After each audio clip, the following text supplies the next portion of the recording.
Cameras were rolling live. A voice called out from the back of the studio, and Sienna Spiro's smile turned to tears in seconds. Jimmy Fallon was doing what he does best. Making people laugh. Making them feel comfortable. The Tonight Show was in full swing, audience energized, Questlove and the Roots providing the perfect musical backdrop, cameras capturing every moment for millions watching at home.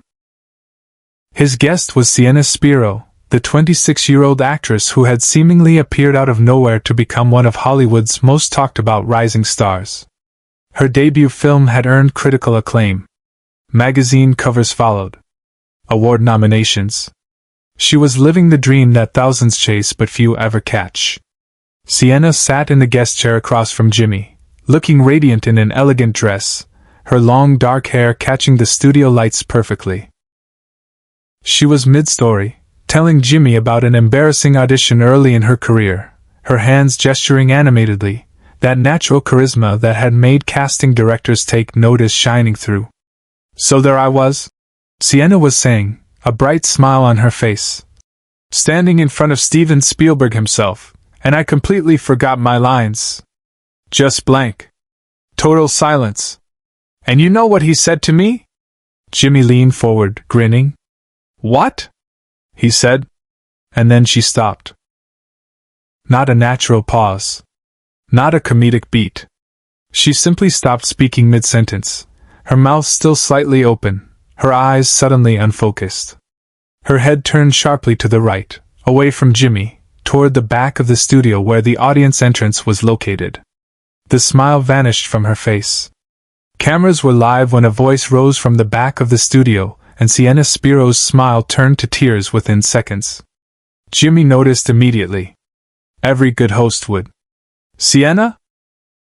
He said, his tone shifting from playful to concerned in an instant. You okay? She didn't answer.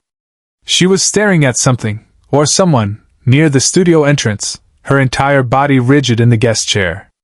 The audience sensed the shift. The laughter that had filled the studio moments ago faded into confused murmurs. People turned in their seats, trying to see what Sienna was looking at. Jimmy followed her gaze, squinting toward the back of the studio. The bright stage lights made it hard to see into the darker audience area, but he could make out a figure standing near the entrance. Someone who wasn't supposed to be there. Someone who had somehow gotten past security.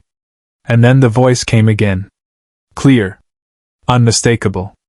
Cutting through the studio like a bell. Sienna. Just her name. One word. But the way it was said, with such tenderness, such familiarity, such impossible recognition, made Sienna's hands fly to her mouth. Tears spilled down her cheeks. Jimmy's interview cards slipped from his fingers and scattered across his desk. He stood up, completely abandoning protocol, his eyes moving between Sienna and the figure at the back of the studio. Who is that? Jimmy asked gently. Sienna tried to speak. Her lips moved but no sound came out. She shook her head, tears flowing freely now, her entire body trembling. The audience was completely silent. 300 people holding their breath. The figure began walking down the aisle.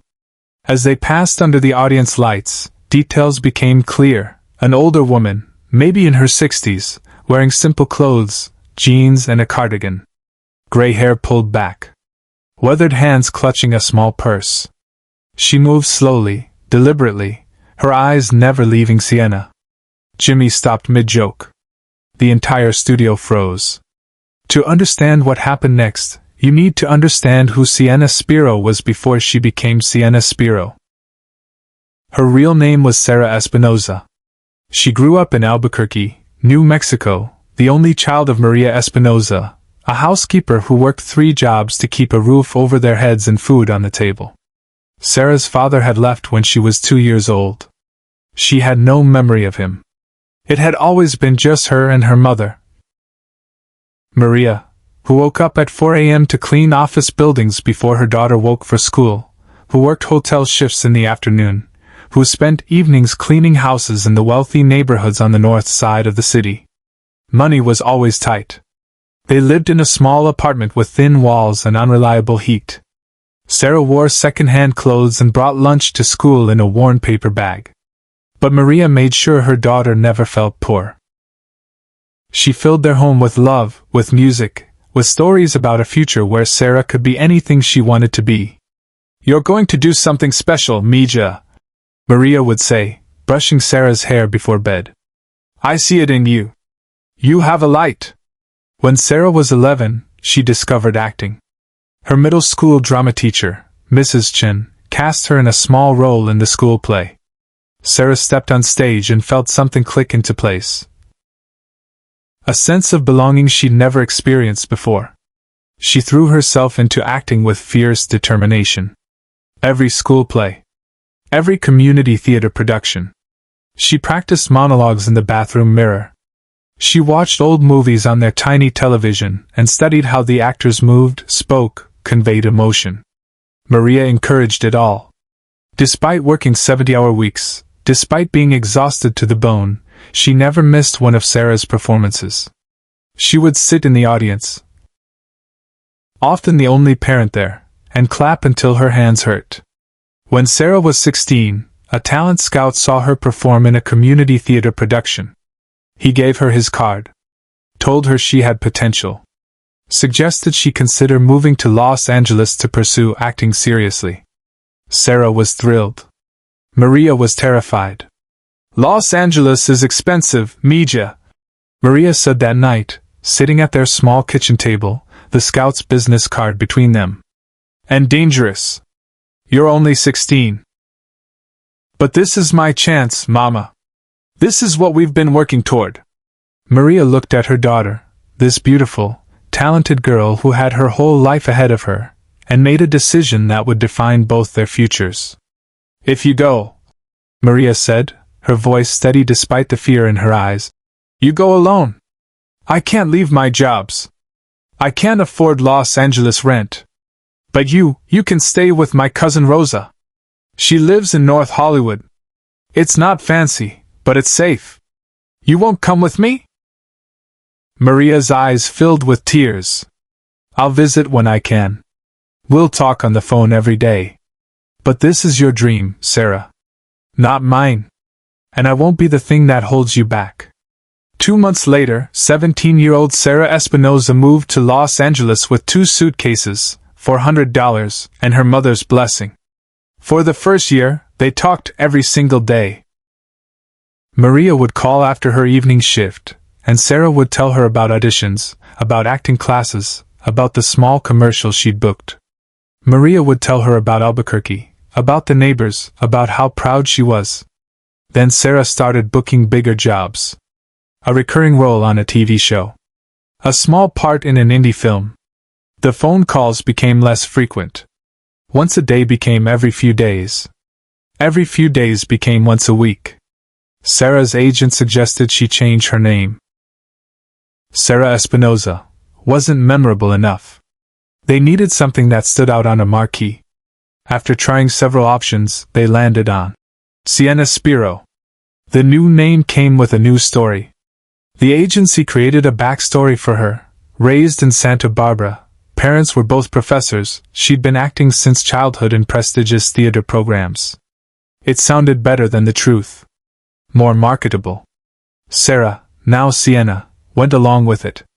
She told herself it was just business.